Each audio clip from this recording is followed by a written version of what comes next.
Assalamualaikum warahmatullahi wabarakatuh. Perkenalkan, saya Nazwa Safitri dari kelas 4 reguler G. Di sini saya akan mempresentasikan atau membahas sedikit tentang sistem pembelajaran pemotivasian dalam pendidikan agama Islam.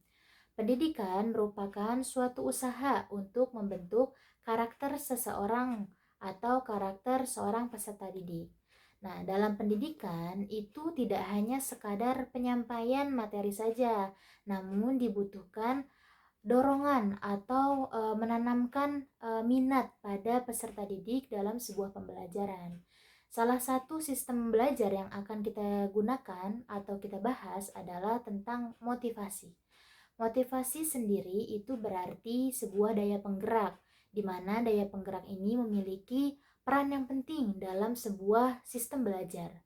Nah, implementasi pembelajaran pemotivasian dalam pendidikan agama Islam tentunya sangat dibutuhkan. Karena dalam PAI tidak hanya digunakan hafalan saja, namun dibutuhkan dorongan atau motivasi yang kuat dalam peserta didik untuk minatnya dalam belajar. Nah, implementasi apa yang perlu kita gunakan? Biasanya yang digunakan adalah metode targhib dan tarhib. Nah, targhib adalah sebuah metode yang menggunakan pemberian hadiah atau reward kepada para siswa yang berani, yang aktif, kemudian yang berprestasi dalam kelas tersebut. Kemudian ada juga tarhib. Tarhib ini adalah sebuah pemberian punishment atau hukuman kepada siswa yang belum berani atau yang bahkan tidak mau menunjukkan keberanian mereka di kelas. Nah, tarhib ini bukan diberikan kepada atau bukan diberikan untuk bertujuan menjatuhkan harga diri siswa tersebut. Namun, guru berharap setelah diberikan tarhib, siswa ini memiliki rasa dorongan yang kuat untuk ingin menjadi seperti siswa-siswa yang memang sudah bisa dalam pembelajaran tersebut, khususnya dalam pembelajaran pendidikan agama Islam. Nah, dalam pembelajaran pemotivasian tentunya dibutuhkan strategi untuk meningkatkan motivasi belajar dalam peserta didik atau terhadap peserta didik. Nah, strategi yang pertama itu adalah seorang pendidik perlu menyampaikan tujuan belajar dalam pembelajaran tersebut. Contohnya dalam pembelajaran PAI.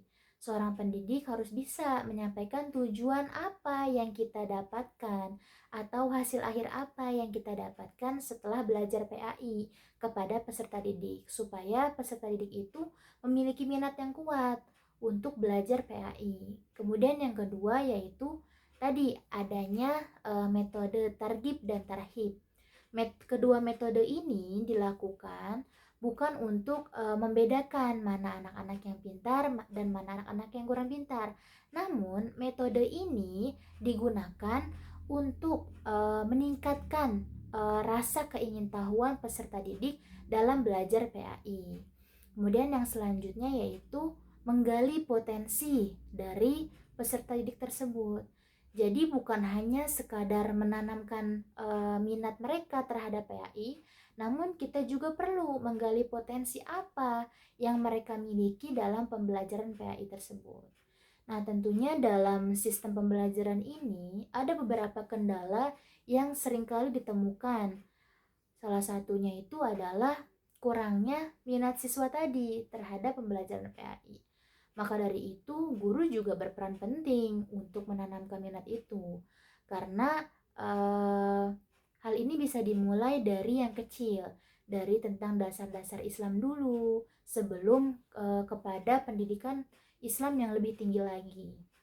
Supaya anak itu bisa memiliki rasa ingin tahu yang luas dan besar, dan mereka mau untuk belajar tanpa harus disuruh. Kemudian yang kedua, kurangnya perhatian dan kepedulian dari orang tua.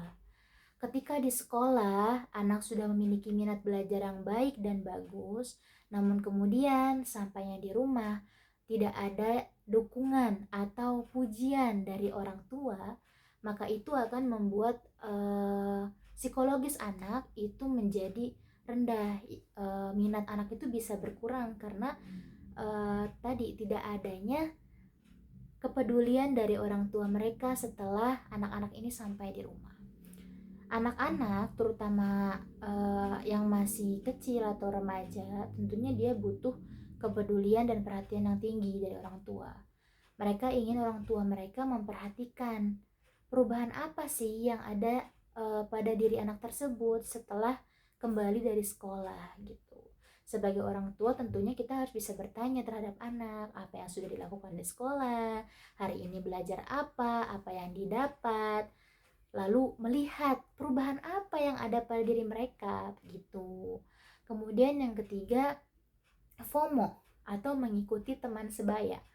Jadi banyak anak-anak, siswa, atau peserta didik yang hanya ikut-ikutan saja dalam hal-hal yang mungkin mereka kira baik, namun sebenarnya itu hal yang tidak baik gitu. Nah, sebagai seorang pendidik tentunya kita juga harus bisa menjadi pengingat, bukan hanya sebagai pengajar, namun kita pun perlu menjadi pengingat dan pembentuk karakter yang baik di sekolah. Jadi kita memberikan arahan mana yang baik, mana yang buruk. Tidak hanya serta-merta memberikan materi lalu pulang. Namun kita memiliki peran yang lebih penting dari itu, lebih besar daripada itu. Mulai dari mengajarnya, membentuk mereka, memahami mereka, bahkan mendukung mereka dalam hal-hal yang baik gitu. Nah, maka dari itu sebagai seorang pendidik, banyak hal-hal yang perlu kita lakukan dalam lingkungan sekolah. Jadi, sebagai seorang pendidik, kita tidak boleh abai dalam hal sekecil apapun yang memang itu janggal dalam diri kepribadian seorang anak tersebut.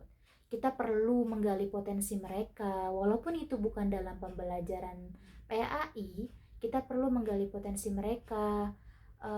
Mereka tuh lebih suka apa dan suka pembelajaran seperti apa. Kita harus bisa membuat motivasi atau dorongan untuk anak tersebut supaya mau dan ingin belajar tanpa harus diminta dan disuruh.